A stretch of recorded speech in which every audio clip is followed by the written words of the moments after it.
Sorry? Exceedingly good. Exceedingly good poems. My late father was in the Indian Army, so I grew up with Kipling. That's not literally, you understand, but he promised me a shilling when I learnt Gunga Din. And in this very room, about 15 years ago, I sang it to him. I never got a shilling.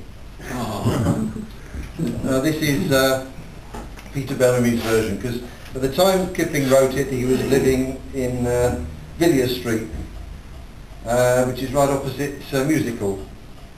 And it's amazing how some of his poems just lend themselves to the music he was listening to at the time. So this is Peter Bellamy's version of Gunga Din, of which you all know the last line, I'm sure.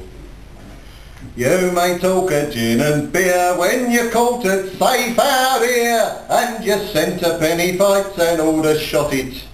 But when it comes to slaughter, you may do your work on Walter, and you'll lick the blooming boots of him that's got it.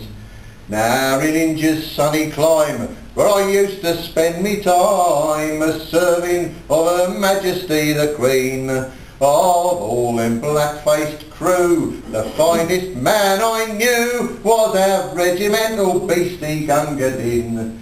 Yes, he was din, din, din, you limping lump of brick dust, Gunga Din. I slippy hear the row, water get it Pani Lao, you squidgy-nosed old idol Gunga Din. When the sweating troop train lay in a siding through the day, where the heat would make your blooming eyebrows crawl, we shouted Harry by till our throats was bricky dry, then we whopped him 'cause he couldn't serve us all. Yes, he was din, din, din, you even where the mischief have you been? You put some jaldy in it, or I'll mara you this minute if you don't fill up me helmet, Gunga Din.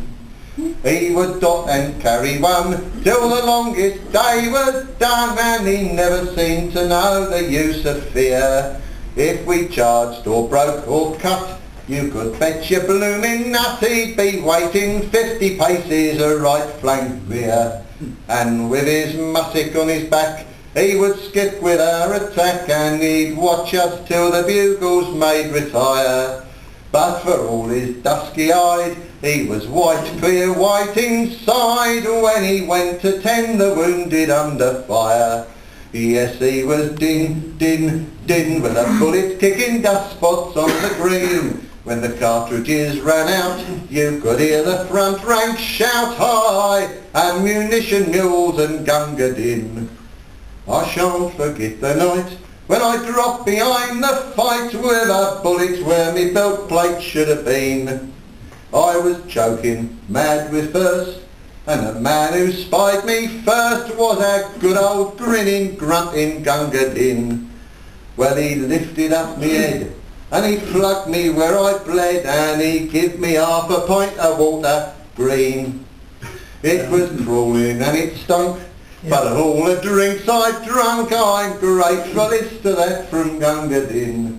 Yes, he was din, din, din, there's a beggar with a bullet through his spleen. He's clawing up the ground and he's kicking all around. For God's sake, get the water, Gunga Din. He carried me away to where a dooley lay, and a bullet come and drilled the beggar clean. He put me safe inside, and just before he died, I hopes you liked your drink, says Gunga Din. And so I'll meet him later on at the place where he's gone, where it's always double drill and no canteen. He'll be squatting on the coals, giving drink to poor damned souls, and I'll get a swig in hell from Gunga Din. Yes, he was din, din, din, you Lazarusian leather Gunga Din. Though I belted you and flayed you, by the living God that made you, you're a better man than I am, Gunga